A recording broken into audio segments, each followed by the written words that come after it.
Operation.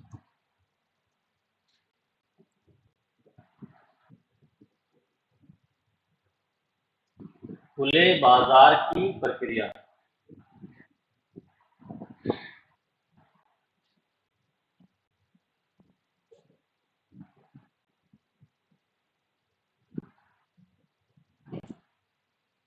देखो, इसको simple term में अगर एक लाइन में बोला जाता है तो ये बोला जाता है selling and purchasing of government security by RBI on behalf of government.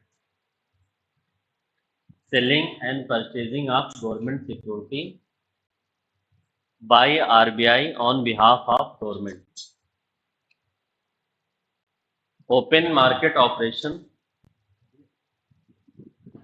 Open market operation mean selling and purchasing of government security by RBI on behalf of government. It is also a quantitative tool to control money supply. To control money supply and to control inflation. When RBI use government security, then it is called open market operation. अब कैसे होता है ये समझो। सरकार की ओर से या सरकार की तरफ से आरबीआई के द्वारा सरकारी प्रतिभूतियों के क्रय विक्रय को खुले बाजार की प्रक्रिया बोलते हैं। सरकार की तरफ से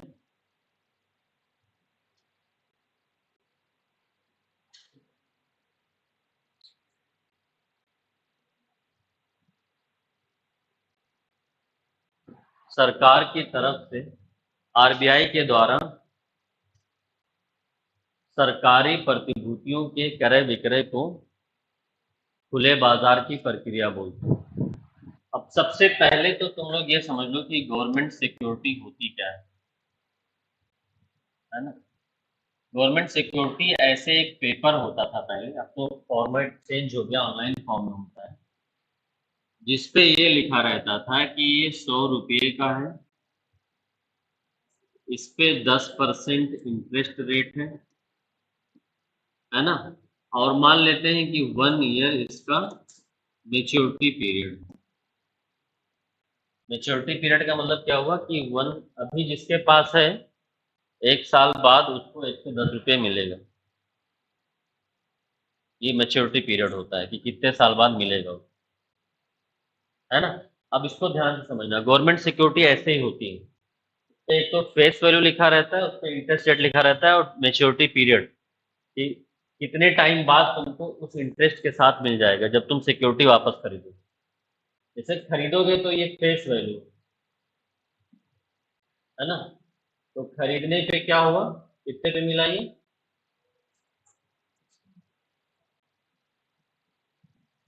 इस पे खरीदा जाता है कितने पे, 100 रुपये पे। और किससे खरीदा जाता है, आरबीआई से या सरकार से।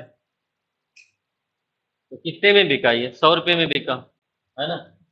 और 1 ईयर के बाद आरबीआई इसको जिसको बेची है उससे फिर खरीदेगी। जब ये आरबीआई बेची है तो 100 रुपये में बेचेगी, क्योंकि इस पे 100 रुपया लिखा हुआ है ना। तो ये ग्राहक ने खरीदा तो कितना दिया, 100 रुपये, और बेचा किसने, आरबीआई ने, कितने में, 100 रुपये में।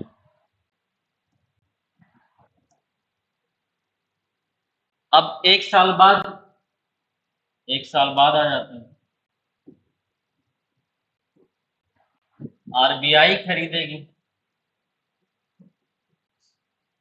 तो कितने में खरीदेगी आरबीआई, 110 रुपये में खरीदेगी, क्योंकि इस पे 10% लिखा हुआ है। 110 रुपये में खरीदेगी है, और ग्राहक को कितना मिलेगा,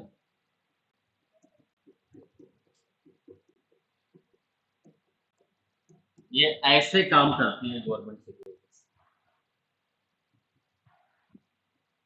क्लियर है ये चीज कैसे काम करती है, कि जब बेचा जाता है ग्राहक को तो फेस वैल्यू पे बेचा जाता है, और जब फिर से खरीदा जाता है 1 साल बाद, या जो भी मैच्योरिटी पीरियड लिखा होगा, मैंने 1 साल लिखा है तो 1 साल बाद लिखा, ये फिक्स नहीं रहेगा।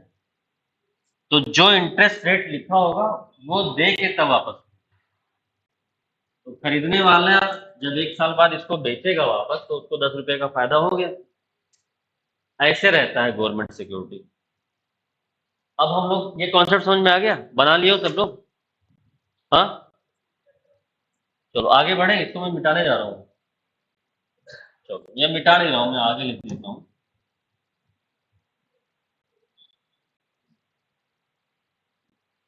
पहले मतलब हम मान लेते हैं कि जब इन्फ्लेशन नहीं था और फिर इन्फ्लेशन होगा तब, एग्जाम्पल के साथ समझते हैं। इन्फ्लेशन नहीं तो आरबीआई क्या चाहेगी कि पैसा किसके पास जाए, बाजार में जाए या ग्राहक के पास जाए? है, इन्फ्लेशन जब आ जाएगा तो आरबीआई क्या चाहेगी कि पैसा आरबीआई के पास आ जाए, कहां से? बाजार से या ग्राहक से? है, अब ध्यान से सुनना। अगर इन्फ्लेशन नहीं, आरबीआई चाहती है कि पैसा जो है आरबीआई के पास से बाजार में चला जाए, तो गवर्नमेंट सिक्योरिटी आरबीआई बेचेगी कि खरीदेगी?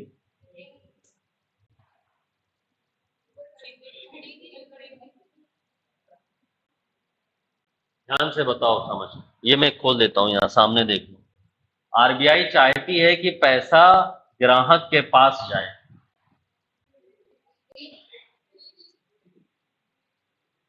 आरबीआई क्या चाहती है कि आरबीआई से पैसा ग्राहक के पास चला जाए, तो खरीदेगी कि बेचेगी?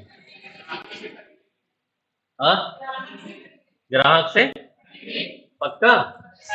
चलो फिर तो बचा क्या है, सबको क्लियर है ना? चलो, ये तुम लोग समझ के बताओ कि फिर डर के मारे बताओ?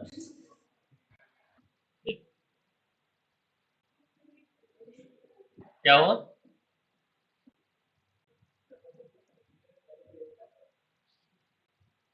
खरीदेगी तो मार्केट में जो पैसा है उसको सिक्योरिटी दे देगी, उससे पैसा ले लेगी, है ना? लेकिन इन्फ्लेशन आ गया तो इन्फ्लेशन में क्या चाहेगी आरबीआई? इन्फ्लेशन में बेचेगी, सिक्योरिटी बेचेगी तो इससे पैसा आरबीआई के पास आ जाएगा। समझ में आ गया?